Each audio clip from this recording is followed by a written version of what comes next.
So the next one we're going to look at is the source move position. So this isn't going to be a motion move, it's just going to change the position of a source instantly. So in the receiver, we're going to open and create a new button. So create a blank button, and I'm going to call this source position 1.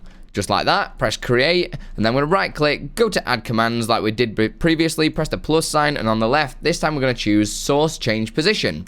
And the scene name, I'm going to use the same scene, which is game scene, and we're going to use the webcam source this time. So scene name will be game scene, the item will be webcam, and then we get 2 fields to put in information here. So we've got X and Y. These are the position coordinates inside of OBS. So if I get this position of this webcam now by right clicking the webcam, go to transform, and then edit transform, or I can use Control E like so, and we've got 2 numbers here, 1369 and 757. That's the position values for X and Y coordinates just there. So I'm going to type that in to my receiver. So that's 1369 and also 757 like so. Press done and press done again.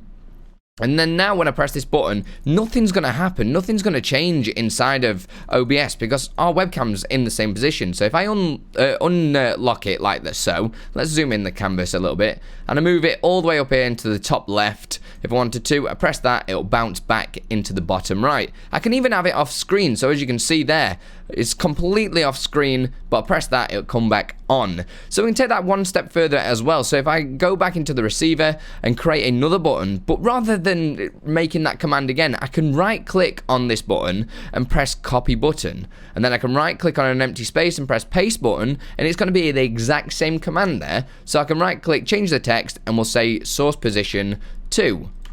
Press done, well press OK, and then right click and edit the commands because we're going to change the X and Y value. So let's put the camera where we want it. I'm going to have it on the left in the middle just there. So I can right click, go to transform and edit transform, and we're going to use the position values 40 and 393. So if I type this into here, 40 and then 393 like so. Press done again, close them down and open the Stream Deck. Source position 1, source position 2, and I can constantly switch between the 2, like so.